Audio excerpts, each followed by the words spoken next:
తెలంగాణ రైతాంగం నమ్మి హస్తం గుర్తుకు ఓటు వేస్తే రేవంత్ సర్కార్ నట్టేటముతున్నారని బీజేపీ నాయకురాలు కందుల సంధ్యారాణి విమర్శించారు. పెద్దపల్లి జిల్లా రామగుండం తహసీల్దార్ కార్యాలయం ముందు రైతు ధర్నాలో బీజేపీ శ్రేణులతో కలిసి ఆమె పాల్గొన్నారు. ప్రభుత్వానికి వ్యతిరేకంగా నినాదాలు చేశారు. ఎన్నికల ముందు షరతులు లేకుండా 2 లక్షల రుణమాఫీ చేస్తామని చెప్పి గెలిచిన తర్వాత ఆంక్షలు విధించడం సరైంది కాదన్నారు. రైతు రుణమాఫీకై దేవుడిపై ఒట్టేసిన రేవంత్ రెడ్డి గెలిచిన తర్వాత రైతుల్ని దగా చేశారని ఆమె ధ్వజమెత్తారు. 30,000 కోట్ల రుణమాఫీ చేస్తామని బడ్జెట్ ప్రవేశపెట్టిన కాంగ్రెస్ ప్రభుత్వం కేవలం 17,000 కోట్ల మాఫీ చేసి చేతులు దులుపుకున్నారన్నారు. రుణమాఫీ కాని రైతులు ప్రభుత్వ కార్యాలయాల చుట్టూ తిరుగుతున్నా ఫలితం లేదు అని ఆమె అసహనం వ్యక్తం చేశారు. ఎన్నికల ముందు రైతులకు ఇచ్చిన హామీలను బేషరతుగా నెరవేర్చాలని ఆమె డిమాండ్ చేశారు. మోసపోయిన రైతాంగానికి బీజేపీ అండగా ఉంటుందని, న్యాయమైన డిమాండ్ల సాధన కోసం పోరాటాలను ఉధృతం చేస్తామని సంధ్యారాణి హెచ్చరించారు. చేతి గుర్తు కోటేసినటువంటి రైతులకి అదే చేతితోటి మట్టి కొట్టేటువంటి ప్రయత్నం ఇలా కాంగ్రెస్ పార్టీ ప్రభుత్వం చేస్తా ఉన్నది.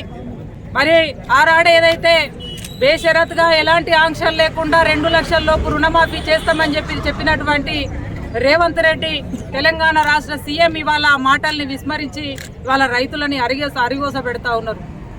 ఇవాళ బడ్జెట్లనేమో ఆర్భాటంగా 31,000 కోట్లు పెట్టి ఇవాళ కేవలం 17,000 కోట్లు మాత్రమే ఇవాళ రుణమాఫీ చేసింది.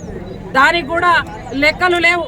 ఇవాళ ఒక్కొక్కరు ఒక్కొక్క రకంగా ఇవాళ రాష్ట్రంలో ఉన్నటువంటి మంత్రులు ఎక్కడికి పోయిన స్టేట్మెంట్లు ఇస్తా ఉన్నారు.